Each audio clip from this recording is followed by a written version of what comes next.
October 25 മുതൽ 28 വരെയാണ് ഡൽഹിയിൽ ഛാട്ട് പൂജ നടക്കുന്നത്. ഹൈന്ദവ കലണ്ടർ പ്രകാരം ദീപാവലിക്ക് ശേഷമുള്ള 4 ദിവസത്തെ പൂജയാണിത്. എന്നാൽ ഇത്തവണത്തെ പൂജയോടനുബന്ധിച്ച വിശ്വ ഹിന്ദു പരിഷത്ത് സനാതൻ പ്രതിഷ്ഠ എന്നൊരു ക്യാമ്പയിൻ കൂടി തുടങ്ങിവച്ചിട്ടുണ്ട്. ജനങ്ങളിൽ വിദ്വേഷം വിതറി മുസ്ലിം സമൂഹത്തെ ബഹിഷ്കരിക്കുക എന്നതാണ് അതിന്റെ ലക്ഷ്യം. എന്താണ് സനാതൻ പ്രതിഷ്ഠ ക്യാമ്പയിൻ? എന്താണ് ഈ ക്യാമ്പയിൻ ഉണ്ടാക്കുന്ന അപകടം? ഇത് രാജ്യത്തെ ന്യൂനപക്ഷങ്ങളെ എങ്ങനെ ബാധിക്കുന്നു എന്നൊക്കെ പരിശോധിക്കാം. സ്വാഗതം ഇൻഡെപ്തിലേക്ക്.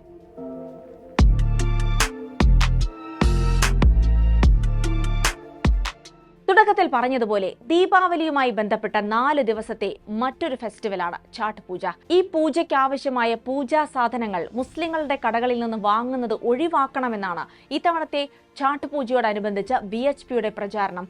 കൂടാതെ ഹിന്ദുമത വിശ്വാസികളായവരുടെ കടകൾ ഏതൊക്കെയാണെന്ന് തിരിച്ചറിയാൻ അത്തരം കടകളിൽ VHP പ്രത്യേകം സനാതൻ പ്രതിഷ്ഠ സ്റ്റിക്കറുകൾ പതിക്കുകയും ചെയ്യുന്നുണ്ട്. VHP പ്രവർത്തകർ നേരിട്ടെത്തിയാണ് സ്റ്റിക്കറുകൾ പതിക്കുന്നത്. സ്റ്റിക്കർ പതിക്കുന്നതിനൊപ്പം വളരെ അപകടകരമായൊരു മുദ്രാവാക്യവും VHP മുന്നോട്ട് വയ്ക്കുന്നു. ജിഹാദി രഹിത ഡൽഹി എന്നാണ് ആ മുദ്രാവാക്യം.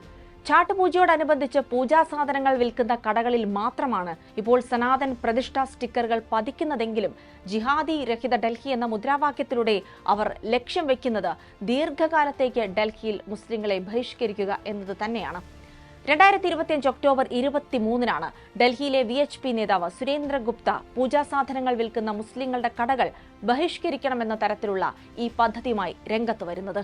ബഹിഷ്കരണമല്ല, മറിച്ച് പൂജാ സാധനങ്ങളുടെ പരിശുദ്ധി ഉറപ്പുവരുത്തുകയാണ് ലക്ഷ്യമെന്നാണ് അവകാശവാദം.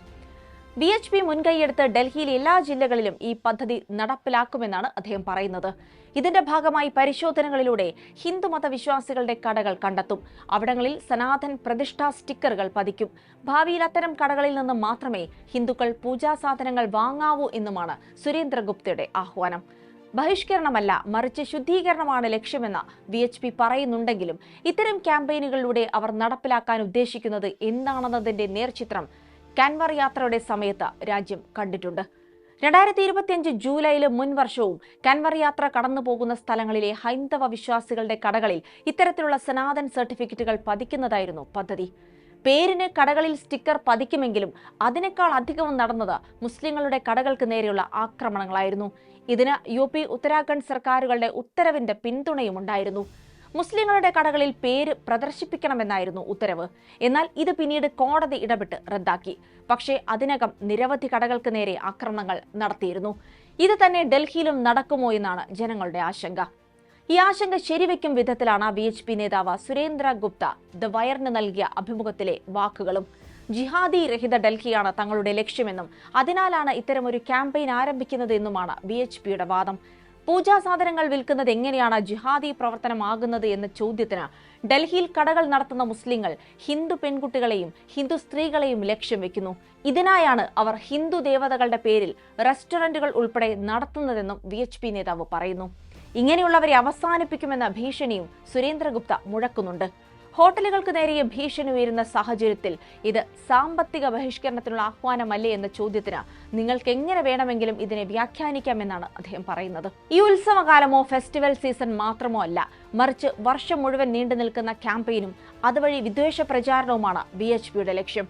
കടകളിലെ സ്റ്റിക്കർ പരിശോധിച്ചതിന് ശേഷം മാത്രമേ പൂജാ സാധനങ്ങൾ വാങ്ങാവൂ എന്ന തരത്തിൽ ആരാധനാലയങ്ങൾക്ക് പുറത്ത് ക്യാമ്പയിനുകൾ സംഘടിപ്പിക്കുമെന്നും VHP ഡൽഹി ഘടകം വ്യക്തമാക്കുന്നുണ്ട്. കാലക്രമേണ പൂജാ സാധനങ്ങൾ വിൽക്കുന്ന കടകൾ കൂടാതെ എല്ലാ കടകളിലും ഈ പദ്ധതി നടപ്പിലാക്കുമെന്നും ഹിന്ദുക്കൾ ഈ സർട്ടിഫിക്കറ്റ് പരിശോധിച്ചു മാത്രം സാധനങ്ങൾ വാങ്ങുന്ന ഒരു കാലം ഡൽഹിയിൽ ഉണ്ടാകുമെന്നും VHP പറയുന്നു. ഈ വർഷം സെപ്റ്റംബറിൽ മധ്യപ്രദേശിലെ ഇൻഡോറിലും ഇത്തരത്തിലൊരു ആഹ്വാനം നടന്നിരുന്നു.